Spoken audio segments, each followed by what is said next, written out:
Hello everyone, welcome to today's session. In the today's session we are going to start a new chapter which is known as states of matter. तो बच्चों states of matter chapter is really important. वैसे तो हर एक chapter के पहले मैं यही बोलता हूँ कि ये चैप्टर इंपॉर्टेंट है, but literally this chapter is important क्योंकि स्टेट ऑफ मैटर जो चैप्टर है बच्चों ये जितने फिजिकल केमिस्ट्री के चैप्टर हैं उनमें आने वाला है. So this is really important. Gas laws वगैरह पढ़ेंगे हम लोग, इंट्रोडक्शन ऑफ ग्राफ्स, तो बहुत ही इंटरेस्टिंग चैप्टर है और इसके ऊपर थोड़ा नॉलेज आप लोगों का हाई स्कूल वगैरह में हो गया होगा. तो बेसिकली बच्चों स्टेट्स ऑफ मैटर चैप्टर अगर बोलूँगा मैं, नॉर्मली स्टेट्स जब आप बोलते हो तो कितने टाइप के स्टेट्स आपके माइंड पे आते हैं. तो फर्स्ट तो आपके माइंड में आता होगा सॉलिड स्टेट, सॉलिड, लिक्विड और गैस. ये तीनों स्टेट आपके माइंड में आते होंगे, है कि नहीं. ये नॉर्मली आप लोग पढ़ते आए हो, solid state, liquid state and gaseous state. तो सॉलिड, लिक्विड, गैस स्टेट है जो बच्चों सॉलिड क्लास 12 में हम लोग पढ़ेंगे डिटेल्स में. लिक्विड स्टेट जो है बच्चों इसको हम लोग इस चैप्टर के एंड में कुछ ना कुछ पोर्शन कवर करेंगे एंड लिक्विड्स के बारे में बहुत कुछ चीज़ें आप लोग फिजिक्स में पढ़ोगे. और गैस के चैप्टर रिलेटेड तो ये ही स्टेट्स ऑफ मैटर में गैस के ऊपर ही मोस्टली हम लोग पढ़ेंगे. और दो स्टेट होता है बच्चों जिनके बारे में हम लोग पढ़ेंगे नहीं, यानी कि हमारे सिलेबस में नहीं है एंड बट जान के रखो, दो two states are plasma state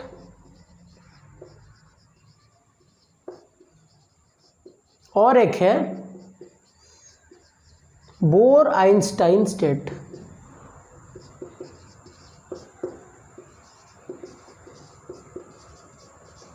ठीक है, पांच स्टेट होते हैं बच्चों. So we can say there are 5 states of matter. ठीक है, 2 स्टेट्स नहीं है, 5 स्टेट. 2 स्टेट्स पर मूवी नहीं है, यहाँ पे 5 स्टेट्स पढ़ेंगे हम लोग. पढ़ेंगे नहीं, इन दोनों को तो बिल्कुल पढ़ना ही नहीं है. इन तीनों में से ये हम लोग क्लास 12 में पढ़ेंगे, इसको अभी पढ़ेंगे, ये लास्ट में थोड़ा सा पढ़ेंगे. तो गैसियस स्टेट ऑफ मैटर ही हमारा मेन कंसर्न है, लेकिन जान के रखो कि 5 स्टेट होते हैं बच्चों and this is good for knowledge, right. अगर देखेंगे हम लोग सॉलिड स्टेट में, आपको क्या पता है, यहाँ पे strong intermolecular force of attraction होता है. क्या होता है बच्चों? Strong intermolecular force of attraction. में FOA लिख रहा हूँ, आप लोग पूरा इसको लिख लेना. सॉलिड साहब strong intermolecular force of attraction. यहाँ पे लिक्विड में क्या होता है? Weaker intermolecular force of attraction. Gases में very weaker intermolecular force of attraction. Plasma state जो होता है बच्चों उसको नॉर्मली बोलते हैं सुपर हिटेड गैसियस स्टेट. और बच्चों बोर आइंस्टाइन मैंने लिख दिया, ये बोस आइंस्टाइन है. बोस आइंस्टाइन स्टेट जो होता है बच्चों ये होता है super cooled solid state. All right. So I think इसके ऊपर बेसिक्स आइडिया आप लोगों को याद मतलब पता है कि सॉलिड क्या है, लिक्विड क्या है, गैस क्या है. तो जल्दी से थोड़ा उनका डिफरेंशिएट जल्दी देख लेते हैं and then we will move forward to our gaseous state and मैं कुछ ग्राफ्स आप लोगों को बताने वाला हूँ. डिफरेंशिएट देख लेते हैं क्योंकि आपको ये पता है, so I am making it fast. और बच्चों आज का जो क्लास होगा this is very introduction class solid liquid gas के बारे में, क्योंकि गैस लॉ का जो स्टडी है बच्चों हम लोग नेक्स्ट क्लास से पढ़ेंगे. This is completely introduction class. अगर आप लोगों ने कभी भी पढ़ा है सॉलिड लिक्विड गैस के बारे में, Charles law, Boyle's law and all, कभी अगर आपने पढ़ा है तो उसको एक बार रिवाइज करके आना नेक्स्ट क्लास के लिए. This class is completely basic. So solid class में बच्चों हम लोग क्या देखते हैं? नॉर्मली स्ट्रॉन्ग इंटरमोलिक्यूलर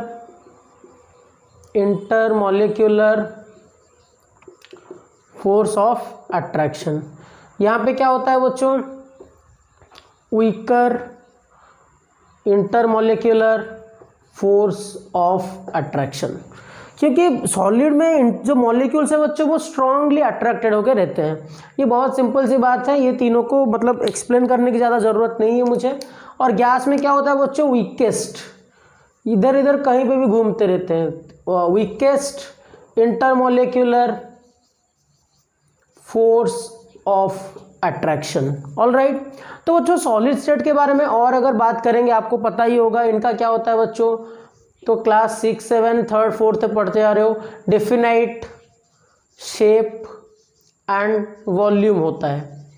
लेकिन क्या लिक्विड का शेप एंड वॉल्यूम होता है बच्चों? तो अगर हम लोग बोलेंगे जो लिक्विड होता है बच्चों, लिक्विड का डेफिनाइट शेप तो बिल्कुल नहीं होता, तो बोल सकते हैं no definite shape, but volume होता है इनका, और volume according to the container, जिस कंटेनर में आप रखो उसके हिसाब से वॉल्यूम डिटरमाइन होता है। लेकिन बच्चों यहाँ पे गैसेस का क्या होता है, no definite shape and volume, no definite shape and volume. ये पॉइंट्स आप लोगों को इजीली पता है बच्चों। फिर उसके बाद बच्चों अगर पॉइंट्स के बारे में कुछ बोलेंगे हम लोग, जैसे कि इसमें क्या होता है बच्चों, सॉलिड का, सॉलिड्स नॉर्मली आप देखोगे तो इनका कंप्रेसिबिलिटी बहुत लो होता है। यानी कि कंप्रेसिबिलिटी मीनिंग क्या है बच्चों, मान लो तुम्हारे पास एक सॉलिड है, यहाँ पे मैं ऐसे जाऊँगा, इसको डायरेक्टली ऐसे कंप्रेस कर दूंगा, वो कंप्रेस नहीं हो जाएगा। आप खुद सोचो, एक स्टोन है जो कि सॉलिड है, मैं ऐसे जाऊँगा, ऐसे हाथ लगाऊंगा, थोड़ी ना मैं आयरन मैन या सुपरमैन हूँ कि वो हाथ लगा दूंगा वो आराम से ऐसे कंप्रेस हो जाएगा। सो कंप्रेसिबिलिटी इनका बहुत लो है, compressibility very low, very very very low. यहाँ पे क्या होता है, इन between solids and gases, liquids बोल रहा हूँ, इन बिटवीन सॉलिड्स एंड गैसेस। और बच्चों यहाँ पे क्या होगा गैस में, अब गैस तो इधर उधर घूमता रहता है, उनको आप कंप्रेस करो वो बहुत हाईली कंप्रेसिबल है, तो यहाँ पे क्या होगा बच्चों, ये हाईली कंप्रेसिबल, क्या होते हैं बच्चों, ये हाईली कंप्रेसिबल होते हैं, राइट। तो बच्चों इसके बाद देखेंगे अगर थर्मल एक्सपेंशन की, तो आप खुद सोचो, मैं अगर गैस को हीट करूंगा वो बहुत जल्दी क्या होंगे, स्प्रेड आउट हो जाएंगे। तो बच्चों इसीलिए तो गैसेस क्या होते हैं बच्चों, highly have high thermal expansion, यानी कि मैं अगर हीट करूंगा ये बहुत जल्दी एक्सपैंड हो जाएंगे, हाई थर्मल एक्सपेंशन। और ये क्या होता है बच्चों, इन बिटवीन सॉलिड्स एंड गैसेस। और यहाँ पे क्या होता है, लो थर्मल एक्सपेंशन, टाइम लगता है हमें, लो थर्मल एक्सपेंशन, ठीक है। It have low thermal expansion, ये in between solids and gases, और इसका थर्मल एक्सपेंशन क्या होता है बच्चों, रियली हाई रहता है।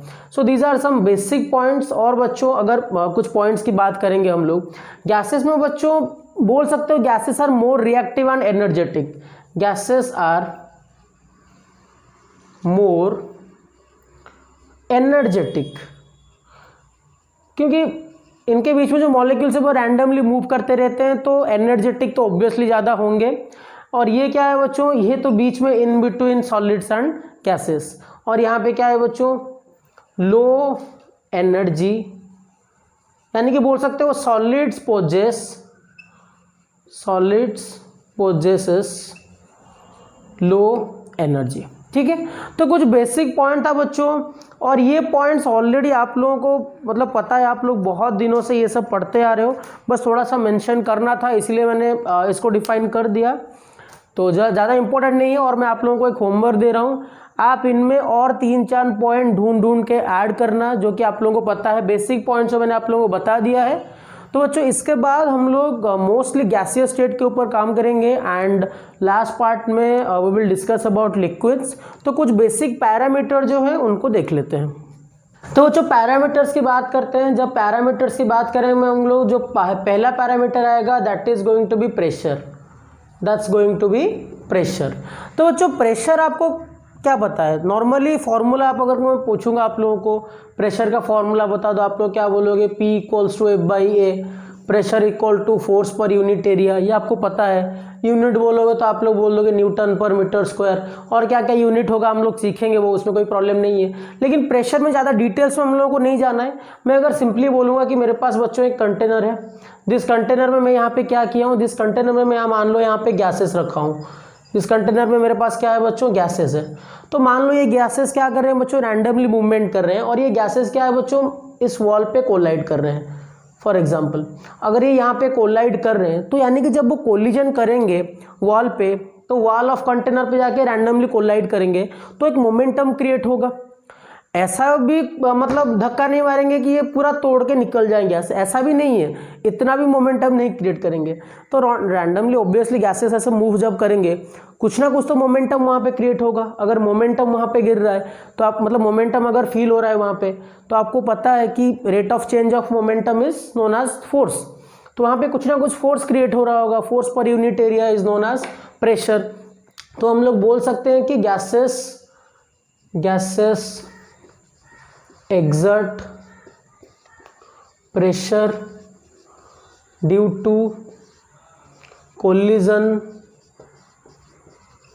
of particles to the walls of container। Clear है बात। तो गैसेस के मॉलिक्यूल्स क्या कर रहे हैं बच्चों, वॉल के कंटेनर के वॉल के ऊपर प्रेशर एक्सर्ट कर रहे हैं ड्यू टू द कोलिजन, और वहाँ पे क्या क्रिएट हो रहा है बच्चों, प्रेशर क्रिएट हो रहा है। तो बच्चों सिंपली अगर इसके यूनिट्स के बारे में बात करेंगे, बहुत सारे यूनिट्स हैं, जैसे कि पास्कल यूनिट हम लोग यूज़ करते हैं जिसको PA बोलते हैं, पास्कल यूनिट है। और बच्चों नॉर्मली हम लोग यूज़ करते हैं ATM, एटमॉस्फेरिक प्रेशर। और बच्चों एटमॉस्फेरिक प्रेशर क्या है मैं आप लोगों को थोड़ा बता देता हूँ। बच्चों जो हम लोग रहते हैं यहाँ पे, we are surrounded by 800 kilometre layer of air. तो ग्रेविटेशनल फोर्स है अर्थ के अराउंड, क्या है बच्चों, एयर है। तो जब भी ग्रेविटेशनल फोर्स उसको खींचता है तो उस एयर का कुछ प्रेशर आता है, जिस प्रेशर को हम लोग एटमॉस्फेरिक प्रेशर बोलते हैं। एटमॉस्फेयर का जो प्रेशर क्रिएट होता है हमारे ऊपर उसको हम लोग एटमॉस्फेरिक प्रेशर बोलते हैं। नॉर्मली ATM से लिखा जाता है और मैनोमीटर वगैरह यूज़ करते हैं। उसका ज़्यादा डिटेल्स हम लोग JEE के लिए नहीं पढ़ेंगे, जो पर्टिकुलरली JEE और नीट के सिलेबस में है उसको ही ज़्यादा हम लोग प्रेफरेंस देंगे, because that is our more priority, right.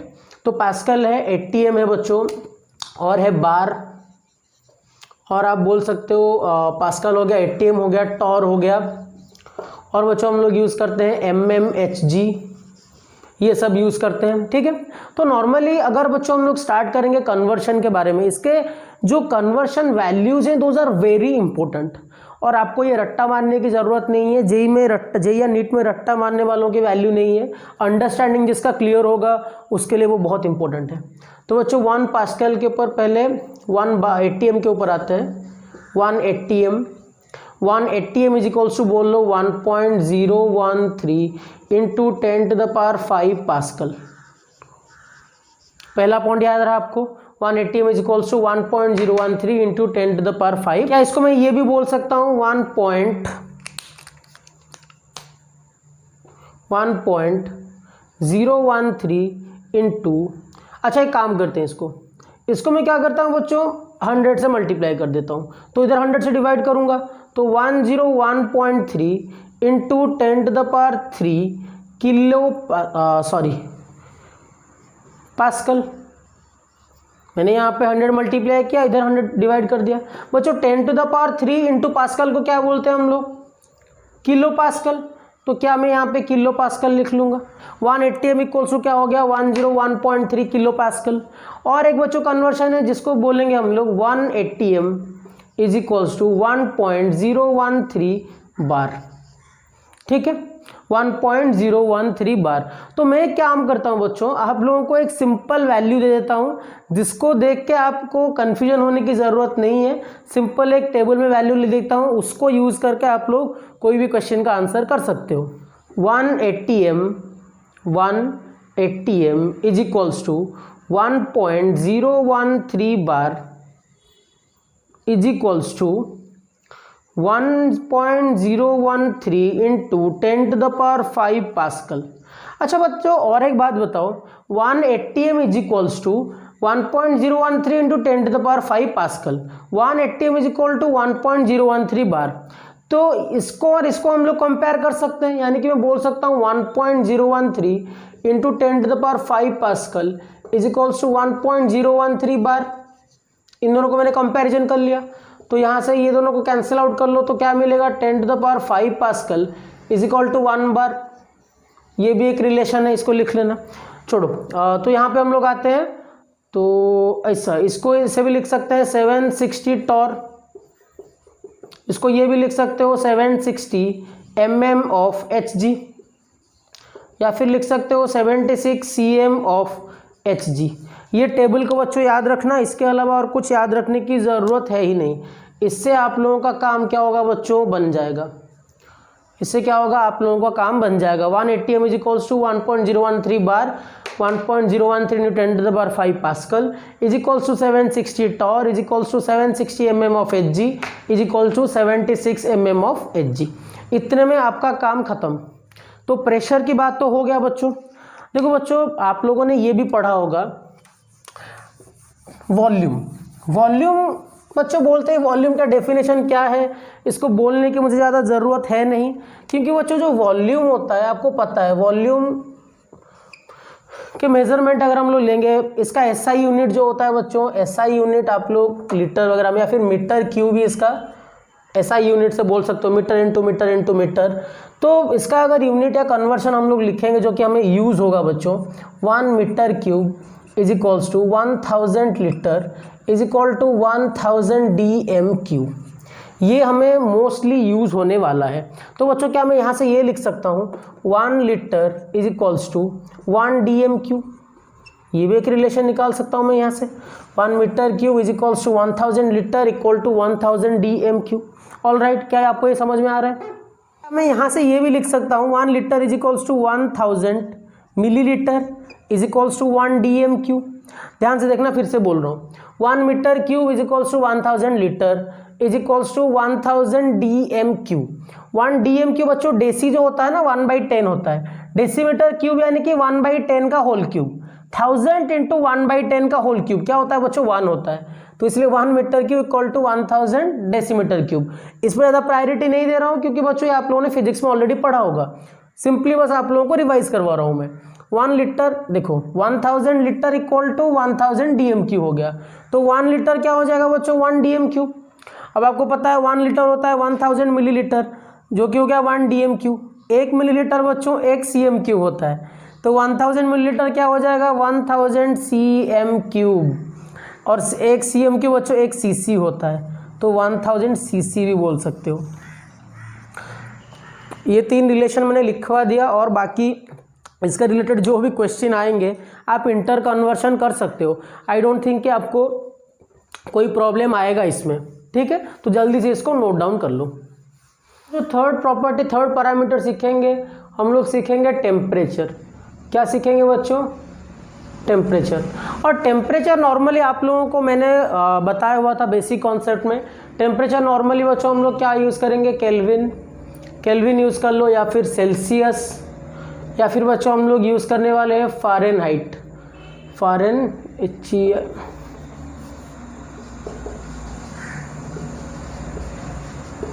Fahrenheit. तो केल्विन, सेल्सियस और फ़ारेनहाइट हम लोग यूज़ करने वाले हैं।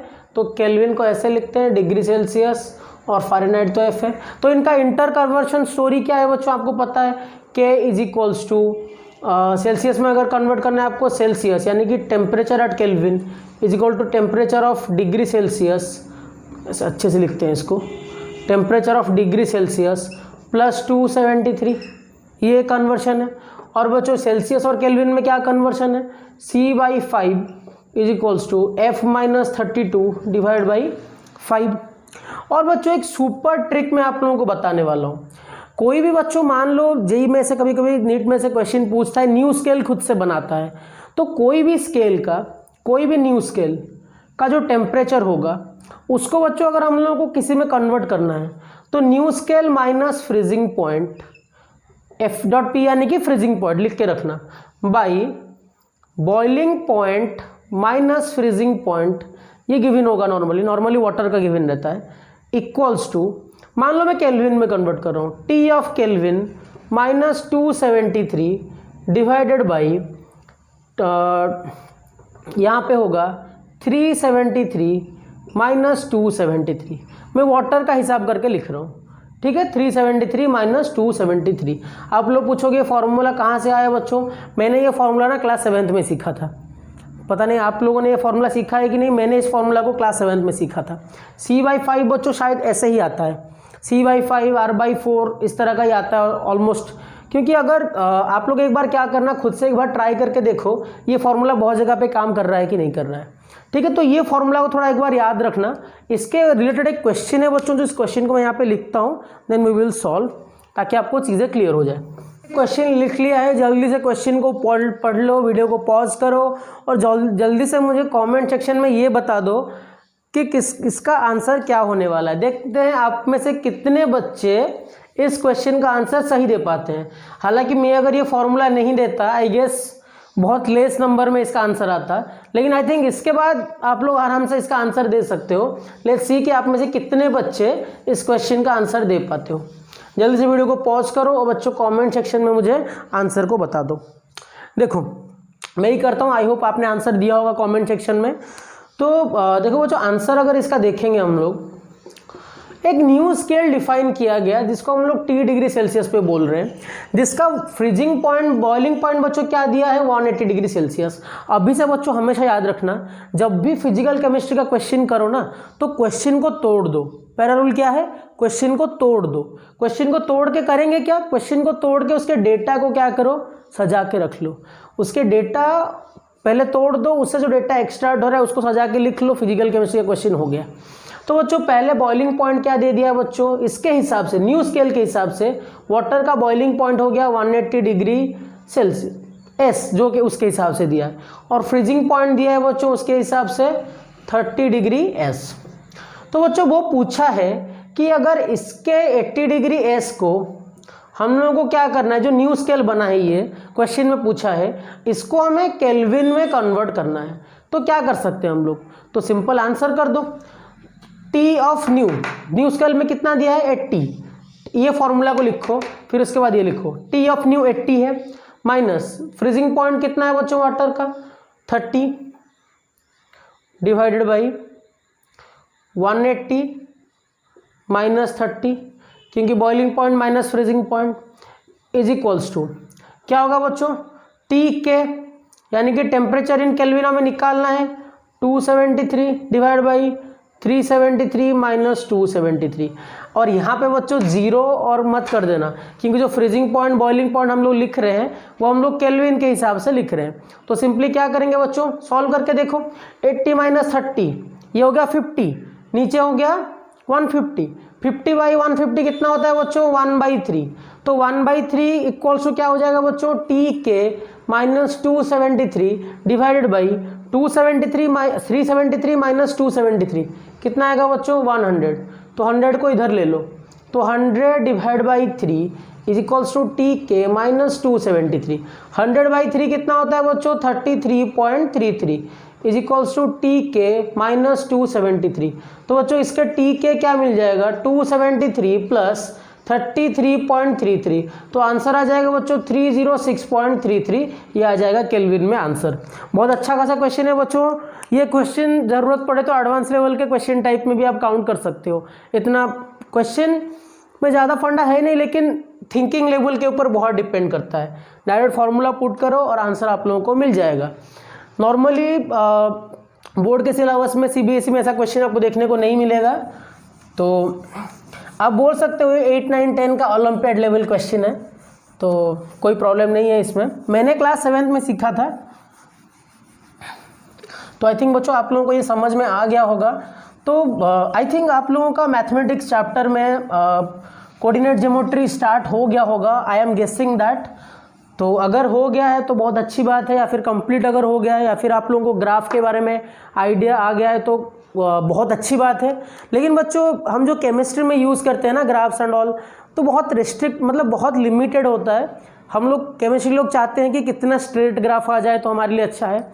वो अलग बात है कि मुझे ग्राफ्स करना अच्छा लगता है, मुझे मैथमेटिक्स अच्छा लगता है, वो अलग बात है। लेकिन नॉर्मली जो केमिस्ट्री में हम लोग ग्राफ प्लॉट करते हैं, वो ट्राई करते हैं कि कैसे कैसे वो सीधा सीधा ग्राफ आ जाए, ज़्यादा उल्टा टेढ़ा ग्राफ ना हो।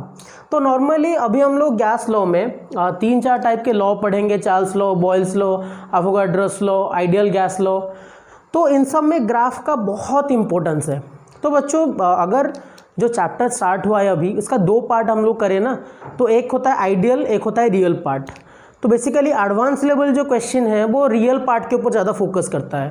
एंड अगर मेडिकल और मेंस लेवल पे देखो तो वो मिक्सचर फॉर्म आता है, ज़्यादा आइडियल पे भी आ सकता है, थोड़ा थोड़ा प्रायोरिटी आइडियल पे भी होता है, कभी कभी क्वेश्चन मोस्टली रियल पे होता है। तो रियल बहुत इंपॉर्टेंट है, आइडियल हम लोग स्टार्टिंग में पढ़ेंगे और लास्ट को रियल पार्ट पे आएंगे। लेकिन ऐसा नहीं है कि आइडियल का क्वेश्चन नहीं आएगा, कभी कभी आइडियल का क्वेश्चन ऐसा है दिमाग घूम जाएगा। तो चलो सब लोग क्या करते हैं, लॉ पढ़ाने के टाइम में ही ग्राफ बताते हैं, तो मैं क्या करता हूँ कुछ ग्राफ्स आप लोगों को बता देता हूँ, फिर ग्राफ में हम लोग सीधा सीधा हम लोग क्या करेंगे उसका यूज़ करेंगे। So we will learn some graphs. तो आई होप आप लोगों ने अगर कर लिया है तो बहुत अच्छी बात है। मैं लिख लेता हूँ पहले कुछ फिर उसके बाद हम लोग ग्राफ्स प्लॉट करेंगे। लिया है, बहुत सिंपल है। अगर आप लोगों ने कोऑर्डिनेशन केमिस्ट्री बोल रहा हूँ, कोऑर्डिनेट ज्योमेट्री में पढ़ा होगा तो बहुत अच्छी बात है। कोऑर्डिनेशन केमिस्ट्री जो होगा वो 12th में आएगा chapter. y equal to m x बच्चों ऑरिजिन दे के पास करता है, ये अगर y हुआ, ये अगर x हुआ, और बच्चों इसको रट्टा मत मार देना, y equal to m x का ग्राफ रट्टा मत मार देना।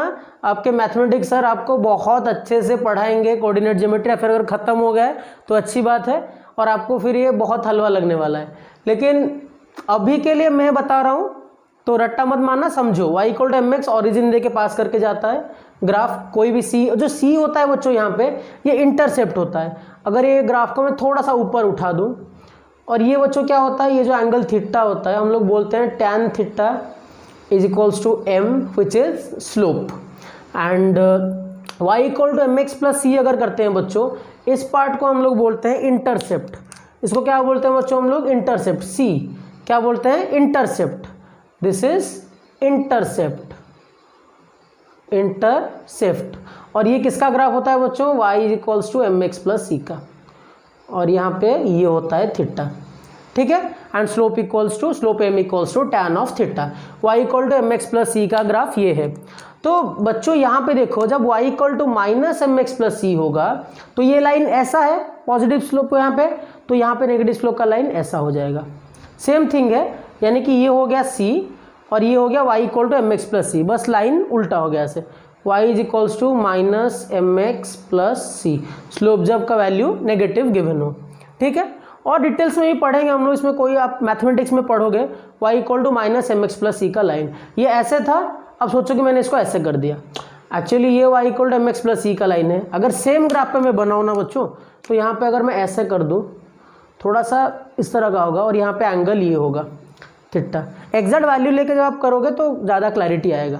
अब देखो बच्चों y equal to m x minus c का अगर मैं करूँ, अब खुद सोचो, ये था y equal to m x plus c का, ये आप ध्यान से देखो, ये है y equal to m x plus c, ये वैल्यू आ गया प्लस सी, ये आ गया y equal to m x, तो क्या ये y equal to m x minus c नहीं हो जाएगा? सोच पा रहे हो आप लोग? तो ये हो गया y equal to m x plus c, ये हो गया y equal to m x, तो यहाँ पे हम लोगों ने ले लिया माइनस सी वैल्यू, तो ये आ गया y is equals to m x minus c, ठीक है। क्लियर है बात बच्चों? कहीं पे भी आपका अगर गैस लॉ में y is inversely proportional to x देखोगे तो ग्राफ कैसा बनाओगे बच्चों, ऐसे बनाओगे, इस तरह का। इसको बच्चों नॉर्मली आप लोग बोलोगे रेक्टेंगुलर हाइपरबोला। केमिस्ट्री में ये पूछता नहीं है, ये पूछता है ग्राफ दिखा के, y is inversely proportional to x अगर हुआ y और यहाँ पे x ले लो, y is inversely proportional to x। जब x 0 होगा y इन्फिनिटी की तरफ भाग रहा होगा, जब y इन्फिनिटी होगा x 0 की तरफ भाग रहा होगा, ऑपोजिट है, ठीक है। देखो यहाँ पे x जब इन्फिनिटी की तरफ जा रहा है तो y टेंस टू 0 हो रहा है, अब जब यहाँ पे y इन्फिनिटी की तरफ जा रहा है तो x टेंस टू 0 हो रहा है, ठीक है। तो y is inversely proportional to x का ग्राफ ये होता है। e to the power x का ग्राफ बच्चों कुछ इस तरह का होता है, y is equals to e to the power x का ग्राफ। और y is equals to ax square का ग्राफ बच्चों कैसा होता है, आई थिंक ये ग्राफ इस तरह से होता है। ये क्या होगा बच्चों, पैराबोलिक ग्राफ होगा, ये होगा पैराबोला। अब देखो मैं x के जगह पे कुछ भी वैल्यू पुट करूं, y हमेशा पॉजिटिव आने वाला है, माइनस हो या प्लस हो, क्योंकि बच्चों यहाँ पे ये क्या है बच्चों, एक्स स्क्वायर है, तो यहाँ पे ये वैल्यू हमेशा पॉजिटिव आएगा। ऐसे स्ट्रेट लाइन नहीं होगा, ऐसे इस तरह से होगा ग्राफ थोड़ा, ठीक है। तो ये क्या हो गया बच्चों, पैराबोलिक ग्राफ हो गया। कुछ कुछ पॉइंट्स है जो आप इनको लिख लो अच्छे से, and I think this was all for our introduction class. और मास का यूनिट क्या है और कुछ कुछ बेसिक यूनिट थे जो मैंने बताया नहीं, आप लोग उनसे बुक से थोड़ा पढ़ सकते हो। तो in the next class we will discuss about gas laws and बहुत इंटरेस्टिंग क्वेश्चंस करेंगे बच्चों। तो तब तक पढ़ते रहो, मेहनत करते रहो। Have a very nice day and thank you.